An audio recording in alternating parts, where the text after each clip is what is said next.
My name is Gavin Evans, and this is my review of Puss in Boots. And this review will have spoilers, so there's your warning. But I used to really like this movie, but I haven't watched it in a very long time. So I just rewatched it, and I gotta say, it is not good. It's also not bad either. Like, it's strictly in that mediocre territory. So let's begin talking about the cast. And Antonio Banderas is a real highlight of this movie. He's charming, he's likable, and he carries this movie incredibly well.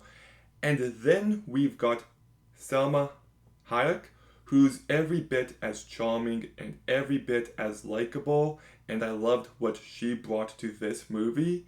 And their relationship is the best part. It is what kept me engaged. But now we have to talk about Zach Galifianakis as Humpty Alexander Dumpty. And I hate this character. I thought the voice casting was very underwhelming. There's nothing about this character that really stands out, but even the way he's written, it's just abysmal. Like, Puss wanted to do good, Humpty wanted to steal, and then he starts to set up his best friend, and after he gets caught, he goes about life feeling sorry for himself. He feels like he is a victim. So he plots his revenge to set up his best friend again to destroy this town. And the movie wants us to think that this is a good person. There's no indicators that there's anything good about this character.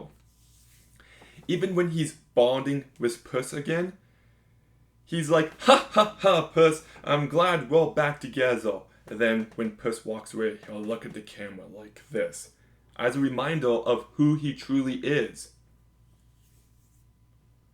So, like, I hated this character, and the movie seemed insistent on proving that he's good, and it just never felt believable. He's an evil, and I mean evil guy. And he talks to Puss for like 10 seconds, and all of a sudden, all those years of hatred and bitterness have just gone away. Yeah, bullshit. When he died, I couldn't care less, and Puss in Boots pretends to be sad for like 2 seconds, but then he gets over it rather quickly. So, hated this character. Billy Bob Thornton and Amy Sedaris play Jack and Jill, which is a clever idea for the villains, but they don't really get to do anything. And they're like villains until it turns out they're just paid by Humpty. And then at the end, they go against Humpty for like 10 seconds. Just really weird. Constance Marie is Puss's adopted mom. And she's just as underdeveloped as they come. Like, she's just merely an idea here, not an actual character. And same with Guillermo del Toro's character, the prison guard, who I get what they were going for, but he just felt very underdeveloped. So the two leads aside, this bunch of characters actually kind of sucks, and the story is just very surface level. There's no real thematic depth to this movie, and there's not even a character arc. Puss is good at an early age, and his perception is tainted, and by the end, he's still a good person, and his perception is still tainted. So, what was really even the point? Like, there's no internal struggle, and you want that in a movie like this.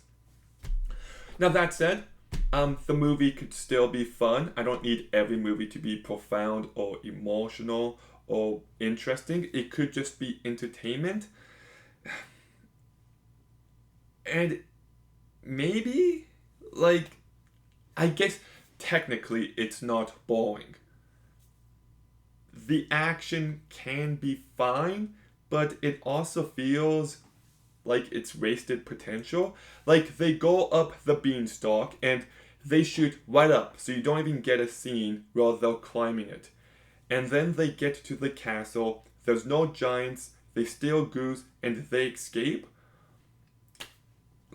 I just felt like you could have done more with that. Like, I don't know, just felt like they had a few cool ideas and they just are merely ideas. Um, yeah, I do appreciate the Western vibes of this movie. The score by Henry Jackman is decent. There's only really one track that stands out, but it is played quite often and it adds a certain energy. It does have its moments, like the dance fight scene is good. The flashback scene is the most potential, but it's non committal to Humpty's character that really sets this movie off. The animation is quite nice. Nothing outstanding, but still good. And the movie's like 20 seconds too long, which feels very specific, but there's a scene between Puss and Kitty Softpaws, and the Lady Gaga song is playing in the background, and it would have been the perfect time to cut to credits, but then it just keeps going a little bit more, while the song fades out, and then the movie ends, and the song fades back in. It's just, I don't know. That's a nitpick, I admit. But anyways, I like the two main characters. It does have its moments, but there's too much mediocrity on display. I didn't care for most of the characters. I think the story felt like wasted potential, and it's mildly amusing, but it's not a movie I ever see myself putting on again. So I'll give Puss in Boots a 5 out of 10. Okay, have you seen Puss in Boots? What did you think about it? Let me know in the comments down below. Make sure you like, comment, subscribe. Stay tuned for more videos soon. And Gavin, out.